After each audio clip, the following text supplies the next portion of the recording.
My family called me a spoiled brat, a manipulative leech who was bleeding my elderly grandmother dry. They whispered about it at every family gathering, their eyes following me with a mixture of jealousy and contempt. They had no idea that I was secretly working two jobs, draining my own savings account to pay my grandmother's mortgage and her expensive medical bills. They thought her will reading would be the day my supposed crimes were exposed. And they were right about that, just not in the way they so desperately imagined. The narrative they had built for me was a masterpiece of fiction, crafted primarily by my Aunt Brenda.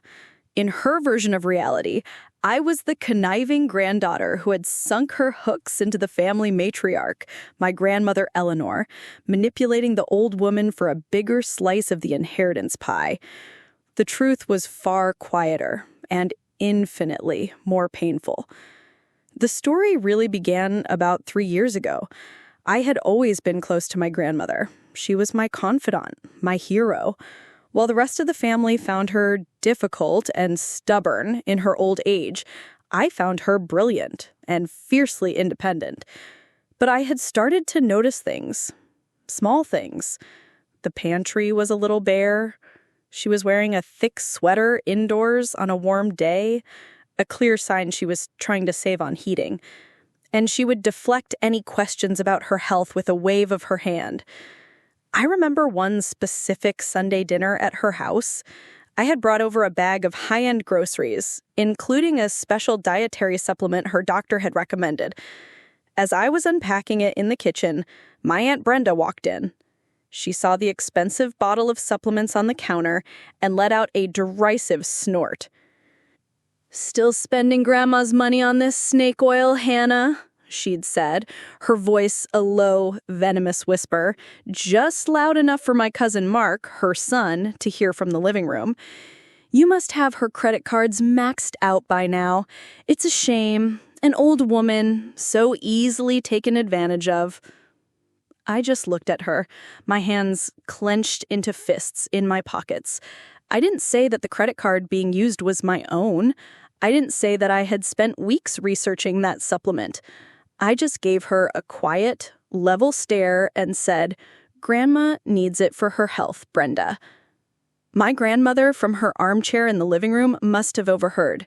"Brenda, leave the girl alone," she had called out, her voice still strong. "She's a good granddaughter, the only one who seems to remember I exist most weeks."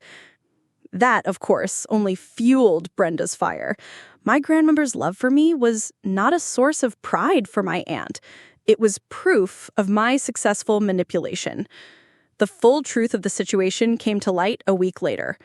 I had stopped by unexpectedly to drop off some library books for her and found her at the kitchen table, a pile of unopened, official-looking envelopes in front of her, her face pale with a fear I had never seen before. They were foreclosure notices from the bank and threatening letters from medical debt collectors. Her pride, her fierce independence had kept her from telling anyone, especially her own children, that she was in serious financial trouble. The pension from my grandfather was gone, her savings depleted by a series of medical crises. She was on the verge of losing everything. Tears streamed down her face as she confessed it all to me. "I don't know what to do, Hannah," she whispered, her voice trembling. "I can't tell your mother or your uncle. They would just see me as a burden. They'd want to put me in a home." I looked at my strong, proud grandmother, so full of terror and shame, and a decision was made in my heart. "No," I said, taking her frail, wrinkled hand in mine. "No, no one is putting you anywhere." My own life was far from luxurious. I had a small but successful online graphic design business that I ran out of my tiny apartment. My family dismissed it as my little computer hobby. But I worked hard, often late into the night, and I was financially stable. Stable enough, I realized, to help. "Grandma," I proposed that day, our voices low in the quiet kitchen, "let me be your secret investor. I have some savings. It's not a handout. It's just a partnership between you and me. I will help you with the bills, and no one else ever has to know. You can keep your pride. You can keep your house. It will be our secret." She had wept then, tears of relief this time, and had made me promise. And so our pact began. For 3 years, I had secretly funneled my own hard-earned money into her accounts. I paid her mortgage. I paid for her prescriptions. I made sure her pantry was always full. And all the while, I endured the growing resentment and suspicion of my family. I let them call me a spoiled brat. I let them believe I was a manipulative gold digger. I sacrificed my own reputation within the family to protect my grandmother's dignity. It was the easiest and hardest choice I had ever made. Now, she was gone. She had passed away peacefully in her sleep, in her own bed, in the house she had loved. And the vultures were circling. The phone calls had started before the funeral was even over. "Do you know who the executor is?" Brenda had asked, her voice sharp with a lawyerly importance. "Have you seen a will?" my cousin Mark had texted me. "Just so you know, my dad is the primary heir, so all decisions about the estate go through him." They were so sure, so certain of the victory to come. They were about to walk into that lawyer's office, ready to claim their prize, and to finally see me, the leech, put in my place. They were expecting a will reading, but I knew my grandfather had taught my grandmother one final trick. She hadn't just left behind a will. She had left behind a story, and it was a story that was about to be read aloud, whether they liked it or not. The funeral was a masterclass in performative grief. My Aunt Brenda, draped in black, stood at the front of the church, accepting condolences with the dramatic flair of a tragic widow, despite the fact she had only visited my grandmother a few times in the last year. My cousin Mark, her son, stood beside her, looking appropriately somber and important. They were the gatekeepers of this sorrow, the public face of the family's loss. I, the one who had actually held my grandmother's hand through the long, difficult nights, was relegated to a back pew, an afterthought. During the eulogy, which my uncle delivered, they spoke of my grandmother's strength and her wise financial planning that had secured the family's future. The irony was a physical, bitter taste in my mouth. My silent sacrifice, the one they were all so blissfully unaware of, had begun 3 years prior. It was a sacrifice not just of money, but of my own life, my own reputation. I remembered a particularly painful night about a year ago. I was at my small apartment, looking at my own bank accounts, a knot of anxiety tightening in my stomach. A group of my friends were planning a trip to Italy, a trip I had been dreaming of for years. But as I looked at my dwindling savings, I knew it was impossible. Every spare dollar I had earned from my online graphic design business was being funneled into a secret account, the account I used to pay my grandmother's mortgage. That month, an unexpected medical expense had wiped out what little buffer I had. As I emailed my friends to tell them I couldn't go, my Aunt Brenda had posted photos of her new luxury SUV with the caption, "Treating myself. You only live once. #YOLO. I felt a surge of rage so intense it made me dizzy. The emotional toll was just as high. At every family gathering, I was the target of their passive-aggressive jabs. I recall a Thanksgiving dinner where the whole family was talking about their recent home renovations. "We're finally getting the kitchen redone," Brenda had announced. "Granite countertops, a sub-zero fridge. It's going to be fabulous." Then she had turned to me. "And you, Hannah, still in that tiny little apartment? It's so sweet that you enjoy the simple life." I had wanted to scream. My life is simple because I am secretly paying for your mother to keep her house. The money that could have been a down payment on my own home is paying for her nurses. But I said nothing. I just smiled my quiet, enigmatic smile.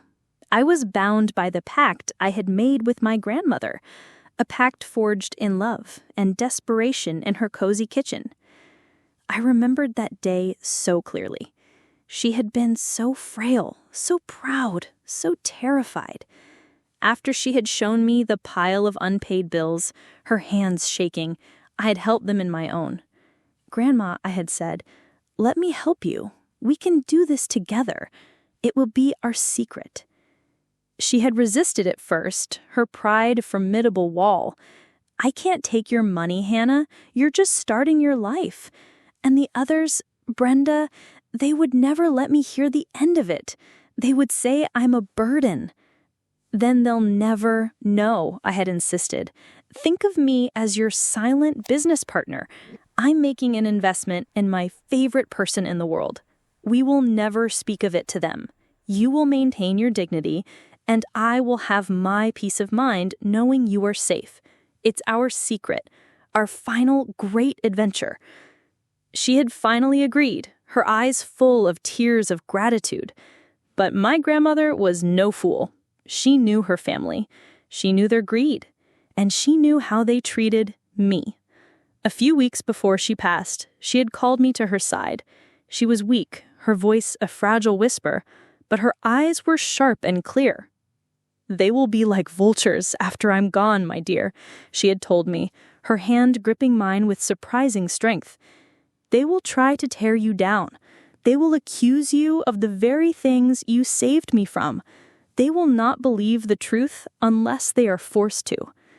It was then that she told me about her own secret plan, her final checkmate in a game only we were playing.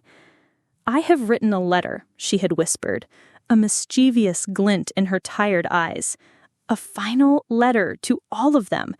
It tells the whole truth. It's with my lawyer, Mr. Peterson. He has very specific instructions." She had explained the trap she had set. Her formal will, she told me, was simple. It divided her assets, such as they were, amongst all of them, with the house as the main prize to be contested. "It will show that my accounts are nearly empty," she'd said. "Their first instinct will be to blame you. They will be loud. They will be cruel. They will show their true colors. Let them. Mr. Peterson has been instructed to let them say their piece." She had squeezed my hand.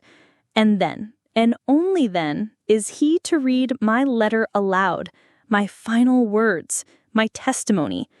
The truth will come out, Hannah, but it will come out on my terms." My secret weapon wasn't my own knowledge. It was hers. It was this final, brilliant, posthumous move she had planned. A letter from beyond the grave.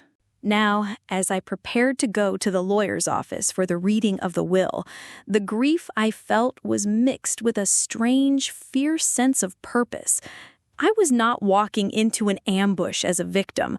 I was walking in as my grandmother's chosen champion, the knowing participant in her final, masterfully designed play. I knew what was coming. The accusations, the insults, the performative rage from my aunt, and I was ready for it. I braced myself for the storm, knowing that after the thunder and the lightning, the truth, like a clean, quiet rain, would finally wash everything away. My role was simple: to stand in the storm and wait for my grandmother's voice to be heard one last time. The day of the will reading felt heavy and surreal. I dressed with a quiet sense of purpose, choosing a simple dark dress. It felt less like I was attending a legal proceeding and more like I was taking my place for the final act of a play my grandmother had written just for me. My grief for her was a deep, quiet ocean, but today I had to be an actor. I had to play my part. The law office of Mr. Peterson was exactly as I'd imagined, a stuffy, wood-paneled room designed to intimidate. The air was thick with the smell of old paper and the cheap, cloying perfume of my Aunt Brenda. My family was already gathered around the long, polished conference table, a flock of vultures waiting for the final word. My Uncle Robert was at the head of the table, looking grave and important. My cousin Mark was trying to look bored, but I could see the greedy, expectant glitter in his eyes. My Aunt Brenda gave me a thin, triumphant smile as I entered, a look that clearly said, "Your little reign as the favorite is over." I took the only empty seat at the far end of the table and placed my hands in my lap, my posture calm, my expression neutral. I could feel their collective gaze on me, full of pity and a strange, victorious condescension. They were so certain of the outcome, so certain of my defeat. Mr. Peterson entered, his face somber and professional. He gave me a brief, almost imperceptible nod, a silent acknowledgement of the secret we shared, before taking his seat. He unsealed the formal-looking will, the crisp crackle of the paper echoing in the silent room. "We are gathered here today," he began, his voice a dry monotone, "to execute the final will and testament of Eleanor May Albright." He started with the small, sentimental bequests, his voice droning on as he listed off minor possessions. "To my sister's son, Mark, I leave my collection of antique ship-in-a-bottle models, in the hopes that he might one day appreciate the value of patience." Mark smirked, clearly missing the subtle jab. "To my daughter-in-law, Brenda, I leave my complete collection of porcelain dolls, as she always admired them so." Brenda's smile tightened. She wanted property, not playthings. As he read, I could feel the impatience in the room growing. They didn't care about these trinkets. They wanted the main event. They wanted the numbers, the properties, the stocks. Finally, Mr. Peterson cleared his throat and moved to the financial dispositions. "To my son, Robert, I leave the entirety of my stock portfolio held at Morgan Stanley." My uncle sat up straighter, a look of smug satisfaction on his face. Mr. Peterson continued, "The current market value of said portfolio is $3,721. The satisfaction on my uncle's face vanished, replaced by a look of stunned disbelief. "What? That's impossible! She had hundreds of thousands in that account." Mr. Peterson just continued reading, his voice impassive. "The contents of all savings and checking accounts at First National Bank I leave to be divided equally amongst my nieces and nephews." He paused. "The total current balance of those accounts is $1,253.18. A wave of audible gasps and angry whispers went through the room. This wasn't a fortune. This was pocket change. The atmosphere had shifted from greedy anticipation to furious confusion. Where was the money? The millions they had all been so certain of? And then, as if drawn by a single string, every eye in the room turned to me. It was my Aunt Brenda who spoke first, her voice a low, venomous hiss that cut through the shocked silence. "You," she said, her finger trembling as she pointed it at me. "This is your doing." I met her hateful gaze and said nothing. I just waited. "We all saw it," she shrieked, her voice rising in pitch, her face turning a blotchy red. "For years, you were always here whispering in her ear, worming your way into her life like a little parasite. We all wondered what you were up to." "She's right," my cousin Mark chimed in, his voice full of righteous indignation. "Grandma's health declined so quickly. All those expensive supplements you were always bringing over, the fancy organic meal deliveries, the private nurses she had at the end, where did you think that money was coming from, Hannah? It was coming from our inheritance." The accusation hung in the air, ugly and vicious. They had found their scapegoat. The story they had been telling themselves for years had finally found its villain. I was the manipulative leech who had bled their matriarch dry. "You spent it all, didn't you?" Brenda snarled, her eyes wild with a greedy fury. "You saw she was getting old and confused, and you took advantage of her. You spent every last penny on yourself, on making her comfortable so she would write everyone else out and leave it all to you. You are a thief." The room erupted in a chorus of agreement, their disappointment and greed finding a convenient target in me.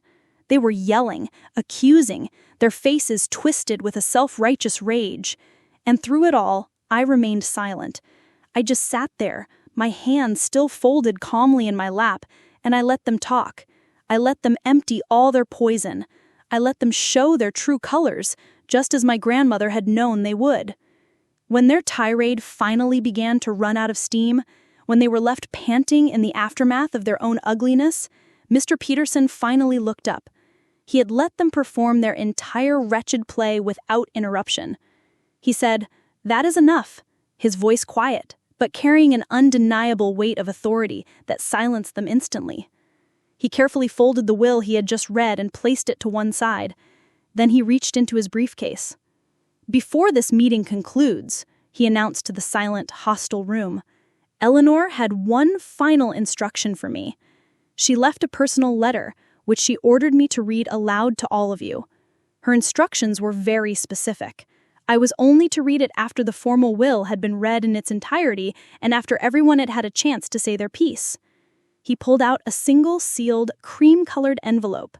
My grandmother's elegant, familiar handwriting was on the front, addressed to "my family." He broke the seal with a slow, deliberate movement.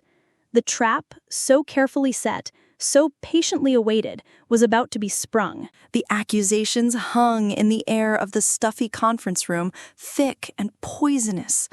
My Aunt Brenda stood there, her fingers still pointed at me, her face flushed with a righteous, misplaced fury. My cousin Mark was nodding in agreement, his arms crossed, a smug look on his face, secure in his mother's version of the truth. The rest of my relatives murmured their assent, a Greek chorus of greed and suspicion. I was the villain of their story, the thief who had stolen their inheritance. I sat in my chair, my hands folded in my lap, and I weathered the storm of their hatred, my heart a quiet, steady beat in my chest. I was not alone in this room. My grandmother was right here with me, her last wish about to be fulfilled. When their tirade finally sputtered out, leaving them panting and self-satisfied, Mr. Peterson, the lawyer, finally looked up. He had let them perform their entire wretched play without a single interruption. He had given them all the rope they needed. "That is enough," he said. His voice was not loud, but it carried an undeniable weight of finality that silenced them instantly. He carefully folded the formal will and set it aside. He then reached into his leather briefcase and pulled out a single, sealed, cream-colored envelope. It looked old, the ink of my grandmother's familiar, elegant script addressing it to "my family," slightly faded. "Before this meeting concludes," Mr. Peterson announced to the now silent and confused room, "Eleanor had one final instruction for me. She left this personal letter, which she ordered me to read aloud to all of you. Her instructions were very specific. I was only to unseal and read it after the formal will had been read in its entirety, and after everyone," he paused, his gaze sweeping over each of my relatives, "had had a chance to say their piece." A new kind of tension filled the room. The greedy confidence was gone, replaced by a nervous, uncertain apprehension. My Aunt Brenda slowly sank back into her chair, her eyes fixed on the envelope in the lawyer's hands. Mr. Peterson carefully broke the wax seal. He unfolded the 2 pages of heavy, personal stationery within and put on his reading glasses. And then he began to read my grandmother's final words, her voice filling the room through him. "To my family," he began. "My children, my grandchildren. If you are hearing this, it means I have passed on and you are all gathered together, likely wondering what I have left behind for you. I hope you are not too disappointed. I have loved you all, even when, in my final years, you were perhaps too busy with your own important lives to find much time for a difficult old woman." I saw my uncle and my aunt shift uncomfortably in their seats. The letter had begun with a gentle, loving guilt trip. "I know," the lawyer continued reading, "that you all believed I was a wealthy woman. That was the story you chose to believe, and it was a story my own pride did not allow me to correct. The truth, I'm afraid, is much less comfortable. My dear husband's pension, God rest his soul, was a modest one, And a series of health crises and poor investments a few years ago decimated what little savings I had. For the past 3 years, I have been living on the brink of financial ruin, terrified that I would lose this house, the only home I have ever known. A wave of shocked murmurs went through the room. My cousin Mark looked at his father, his face a mask of confusion. Bankrupt? She was bankrupt? That's not possible. Mr. Peterson ignored him and continued to read, his voice steady. And I would have lost it all. I would have been forced to sell my home, to move into a state-run facility, had it not been for one person. The only person in this family who was close enough to see the truth and loving enough to do something about it. The only reason I was able to live my final years in my own home, surrounded by my own things, with my dignity intact, was because of my beloved granddaughter, Hannah. A collective, sharp intake of breath. Every head in the room swiveled to face me, their eyes wide with a stunning, dawning disbelief. My Aunt Brenda looked as though she had been slapped. For 3 years, the letter went on, each word a hammer blow to their narrative. Without a single word of it to any of you, Hannah has paid my mortgage. She paid for my expensive heart medications. She paid for the nurses who came in my final weeks. The fancy supplements you mocked, Brenda, were from her.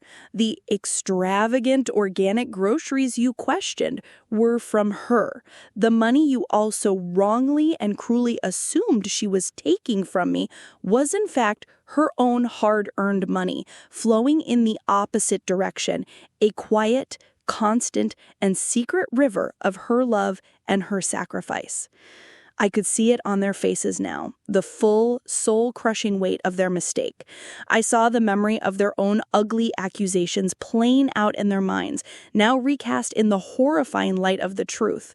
My aunt's face, which had been so full of righteous fury, had crumpled. Her skin was a pasty, sickly white, and her eyes were filled with a look of such profound shame that she couldn't even look at me. My uncle was staring at his hands on the table, his jaw clenched. My cousin Mark looked like he wanted the earth to open up and swallow him whole. They had not just been wrong, they had been monstrous. The lawyer's voice continued, calm and relentless, reading the final, devastating paragraph. And I know that the will I have left behind shows my estate to be nearly worthless, and that is because I had nothing left of monetary value to give. I had already received the greatest gift of all, my granddaughter's unwavering love and support. My final wish, therefore, is to give her the only thing I have left that truly matters. This letter is to serve as a final, binding addendum to my will. Mr. Peterson looked up from the page, his gaze sweeping over the wreckage of my family, before reading the last line. Therefore, as she has already paid for it many times over, I leave the only thing of true value I possess, my beloved house and all its contents, entirely and exclusively to the only person who truly earned it, my granddaughter, Hannah.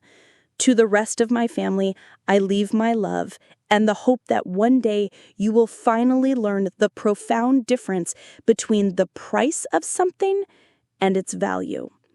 The letter was finished. Mr. Peterson carefully folded the pages and placed them back in the envelope. The room was utterly, completely silent, thick with the unbearable weight of the truth that could never be taken back. My family had come here today expecting to get rich. Instead, they had just been handed a mirror, and they did not like the reflection they saw. The final words of my grandmother's letter settled over the silent conference room like a heavy, weighted shroud. The air, which had been thick with my family's righteous, accusatory rage, was now choked with the undeniable, suffocating presence of the truth. The letter lay on the polished table between us, a simple piece of paper that had detonated their entire world. It was my Aunt Brenda who broke the silence. Her voice, which had been so sharp and full of venom just moments before, was now a small, weak, trembling thing. She can't do that, she whispered, looking desperately at the lawyer, Mr. Peterson. "Can't she? Is that even legal?"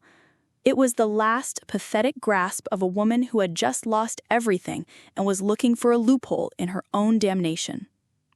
Mr. Peterson looked at her over the top of his glasses, his expression devoid of any sympathy. He had been my grandmother's lawyer for 30 years. He had been a witness to her character, and now he was a witness to theirs. The addendum is handwritten, signed, dated, and was left with me under specific, notarized instructions, Patricia, he said, his voice cold and clinical.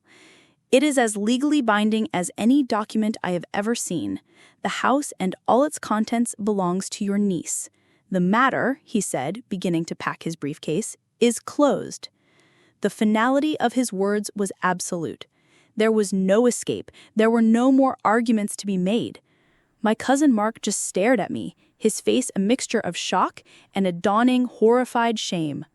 My uncle, his face ashen, wouldn't look at anyone at all. And my Aunt Brenda simply crumpled. She sank into her expensive leather chair, her face in her hands, and for the first time in my life, I saw her not as a monster, but as a small, pathetic, and deeply broken person. Her entire identity had been built on a foundation of perceived superiority and future wealth, and that foundation had just been turned to dust by the loving, honest words of the very woman she had so eagerly been waiting to profit from. I stood up. I didn't say another word to them. There was nothing left to say. I walked over to the table and gently picked up my grandmother's letter and the old rusty key. Then, with a quiet, respectful nod to Mr. Peterson, I turned and walked out of the room, leaving them to drown in the silence of their own making. The days that followed were quiet. The barrage of angry, manipulative phone calls I had been expecting never came. There was only silence, a deep, profound, and telling silence. They had been so loud in their false accusations, but in the face of the truth, they had no words. They had been shamed into oblivion, not by me, but by a ghost. A week later, Mr. Peterson called me to his office to sign the final transfer of deed.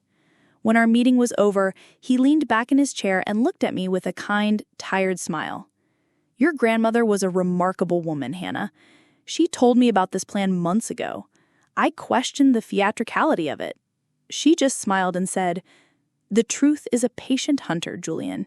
You just have to give it time to find its prey.' She was so incredibly proud of you." His words were a balm on my still grieving heart. The house, my grandmother's house, was now mine. I spent the next few months not selling it, but healing it. I aired out the stale, sad rooms. I polished the old wood floors. I brought in new light and fresh flowers.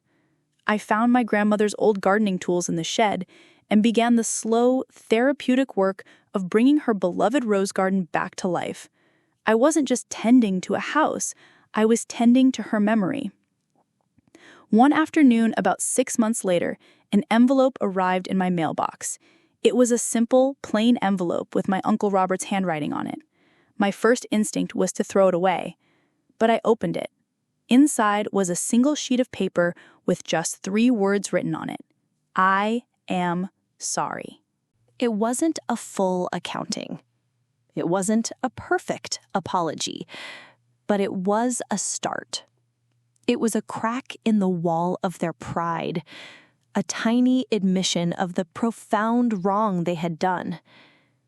I didn't know if I could ever truly forgive them, but for the first time, I felt a flicker of hope that perhaps one day healing might be possible.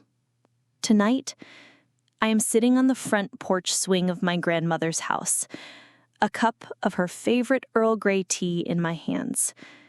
The air is cool, and the scent of the night-blooming jasmine from her garden is sweet. My vindication was never about the house or about proving my family wrong.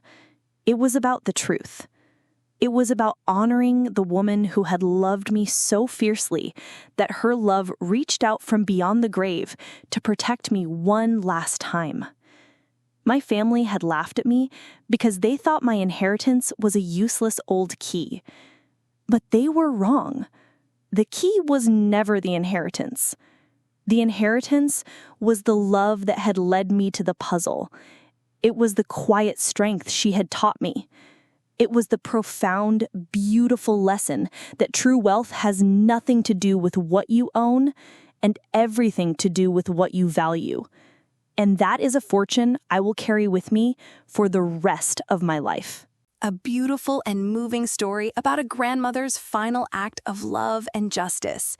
What do you think of the way Eleanor planned her final surprise? Let us know your thoughts in the comments below. We love reading your perspective. If you were touched by this incredible story, please show your support by hitting that like button and be sure to subscribe for more powerful daily stories of karma and vindication. Don't forget to click the notification bell so you never miss an upload. Thanks for watching, and we'll see you in the next one.